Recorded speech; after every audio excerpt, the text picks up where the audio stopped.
Jerry breaks the game.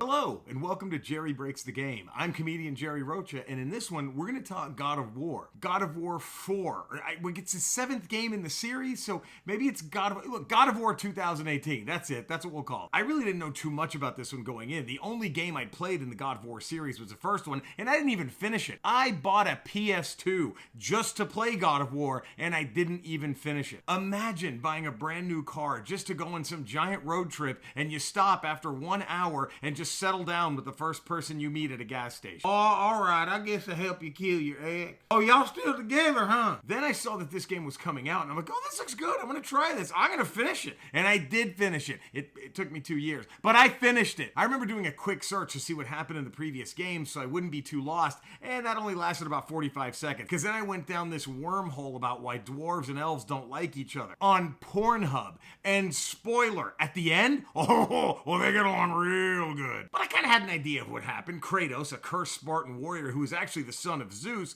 becomes the Greek god of war, and then eventually kills Zeus and a bunch of other gods, and then bounces years later to the Norse realm. I saved you a Google and a Pornhub trip. Now he's got a young son, Atreus, and a wife who just passed away, and her dying wish was for Kratos and Atreus to take her ashes and spread them atop the highest peak of the mountains in the realm of the giants. Way to break balls on her end, right? She couldn't have just had him sneak into an arboretum? You know what? Right now, I'll say it. When it's time, all I ask of you is to find a halfway decent target, and you spread my ashes in the toy aisle, right next to the Star Wars, Transformers, and Marvel shit. You keep the fuck away from Walmart! The game was gorgeous. I loved the mood of it too, and I figured since it had a more somber, a more mature tone, if you will, I thought they might get rid of the dumbest part of the earlier series, which was the sex minigames, and thankfully they did. I mean, now that Kratos has his kid with him, that would have been massively awkward. Boy, walk 20 paces ahead of me, face that tree, and cover your ears. It's daddy time. From the get-go, the shit hits the fan. They're still packing for the trip when a mysterious stranger that looks like a meth head from the Salton Sea shows up at their door, starts talking shit to Kratos. He tells him, I thought you'd be bigger. Ooh, you gonna take that? Are you gonna take that? He also tells him, I know who you are, and I know what you're doing, and Odin ain't having it. An epic fight ensues that even has this pro wrestling lockup moment, and thankfully both men were honorable enough to not pull a Ric Flair and do a nut shot to the other one. Kratos barely walks away from the fight, and he grabs Atreus, and they go on their way. Kinda weird, leaving a guy that you just dropped the boulder on top of 10 feet away from your house, but whatever, they had shit to do. And what a journey it was. This game was a love letter to Norse mythology, and the gods are just as fucked up in the game as they are in the original stories about them. They meet the witch in the woods, the world serpent, whose name I'm not even gonna try to pronounce. It starts with a J, and there's a whole lot of other shit in between. I think whoever actually named the thing choked to death while they were naming it. I don't know if we should help him. He's great with names. Maybe this is just part of it. You meet Brock and Sindri, the dwarven blacksmiths who upgrade all your shit and also provide great comic relief. You also meet Mimir, a dude who is cursed to be part of a tree by Odin. He asks Kratos if he could chop his head off, take his severed head to the witch in the woods, and have her revive it. And it works.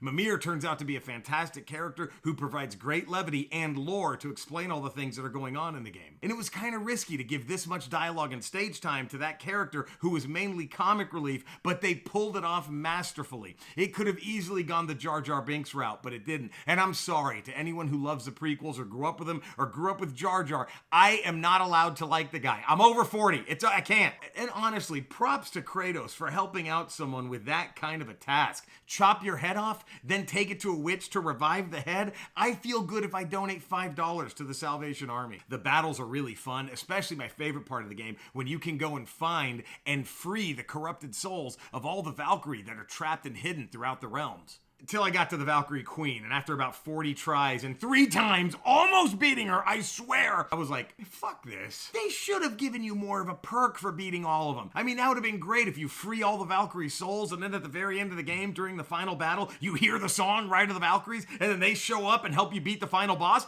That would have been dope. But instead, I think beating them just gives you, I don't even remember what it gives you. I'm pretty sure the velvet Last Supper that my grandmother had hanging above her dining room was worth more than and whatever they give you for beating all the Valkyries. The game was oddly nostalgic for me too. I never knew my biological father, but my mom's boyfriend was my dad, and he used to take me on little nature hikes around White Rock Lake in Dallas, Texas, where I grew up. We'd throw the football around. We would also spread some person's ashes, always a random person, and we would also free the corrupted souls of trapped elite female warriors. Maybe he was an odd dude, but he was my dad. So yeah, the story kind of hit close to home. And let's talk the story.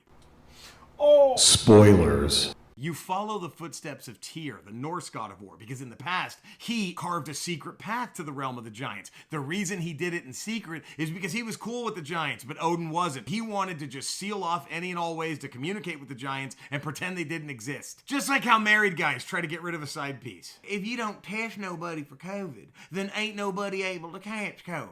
Their journey attracts some more unwanted attention, and not just a stranger. This time it also attracts Magni and Modi, Thor's dipshit sons. Imagine Norse Kardashians, who are even more evil. Kratos kills Magni, then Modi comes after him. Kratos is able to fight him off. Atreus tries to help, and he almost rages out like his father, but doing so causes a poor kid to fall into a coma, because there was this weird dichotomy of he thought he was immortal, and then tried to channel something that a god could do, and it fucked with his brain, and then so he just collapsed. Huh? Mimir says the only hope is the witch in the woods, who it turns out is the goddess Freya. That doesn't sit well with Kratos, cause the gods are like Walgreens. Kratos is like CVS. But he needs to save his kid. Freya tells Kratos he's got to journey to the realm of hell, and then get the heart from a troll bridge keeper in hell, bring it back, and that'll save Atreus. Then it goes to one of my favorite moments, maybe in any game. Freya tells Kratos that his frost axe, a gift from his late wife, is going to be useless in hell. And she says, do you have any other weapon that might work? And Kratos says, yeah, I have one. So he takes a very solemn boat ride back home to get his other weapon. And this boat ride, Kratos is deep in introspection. He even sees the ghost of Athena, who he offed in the previous games, obviously still haunted by everything he's done. And it's weird because his boat ride is very calm and peaceful, but I think during that boat ride, he realizes he's never gonna know peace. So it's a pretty cruel fuck you the universe is playing on him. Even better, they dropped the boinking mini game. Well, there's a troll right over there, but it ain't letting me go fuck it. The weapon turned out to be the Chaos Blades, his main weapon from the earlier games. I thought that was perfect. I really didn't see it as this, aw shit, yeah, bro, moment. To me, it was a little sad. It was more like Godfather 3. Just when I thought I was out,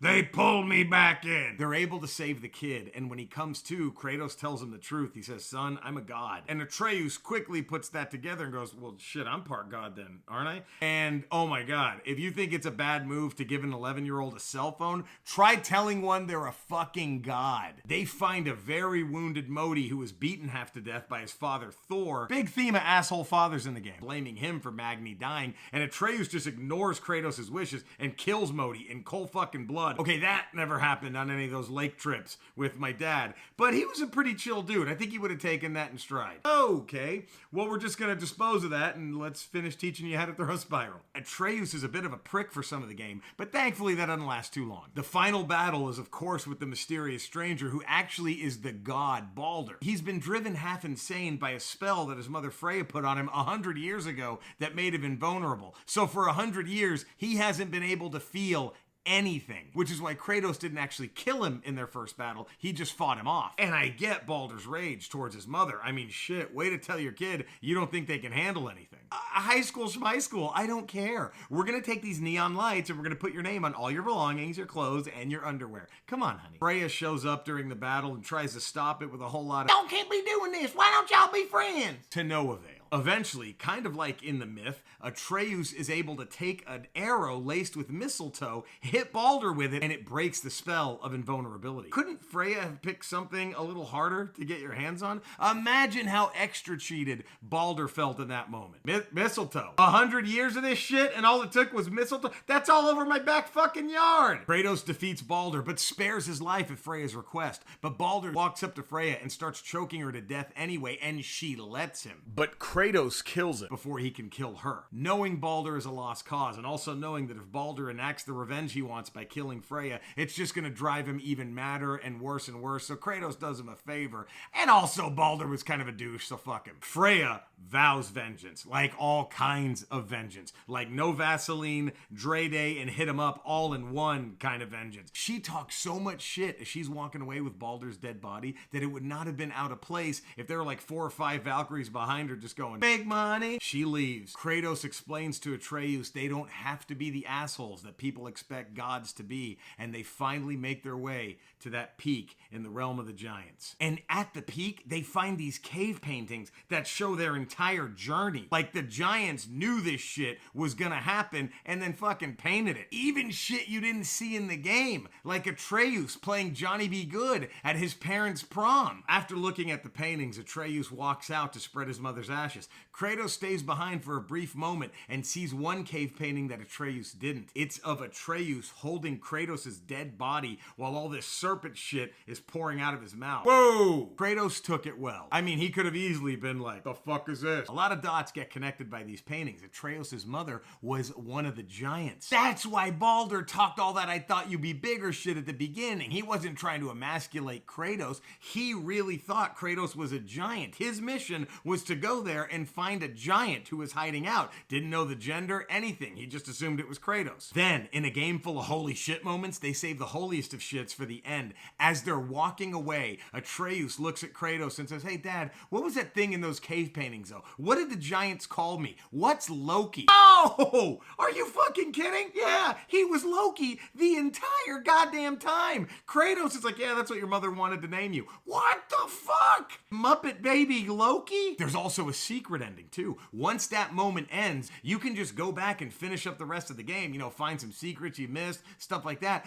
Or you also have the option to go back to their house, which I just unknowingly did, and they finally get this little moment of rest. But Loki has this gnarly dream where he's awoken and it's years later in the future and there's this loud crashing going on outside. They open up their cabin door and there's just a hooded figure there. Kratos screams, show yourself. And you know how the hooded figure reveals himself? He pulls back part of his cloak and all you see on his belt is a fucking hammer and little sparks of electricity shooting around. I know, right? I mean, wow. What a game, what a story. I can't wait for the sequel. I hope Loki is the hero, because he kind of seemed to be the only male character in the game that didn't have a fucking shitty dad who didn't believe in him, causing him all this bullshit insecurity. All the other dudes look like they just finished writing a book on how if you keep insulting women, that's how you get laid. Bro, we have a podcast where we just rate how fuckable the Valkyries are, bro. In the sequel, is Thor gonna be the villain? Or is he gonna be like Cochise in that Three Amigos movie that never got made? You meet Thor. At first you think he's a terrible guy. You fight.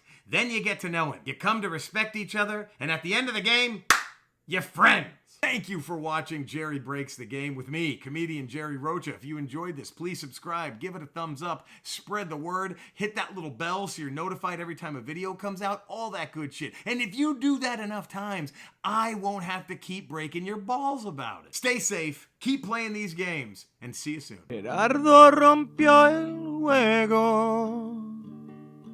La da da, la da da, la da da.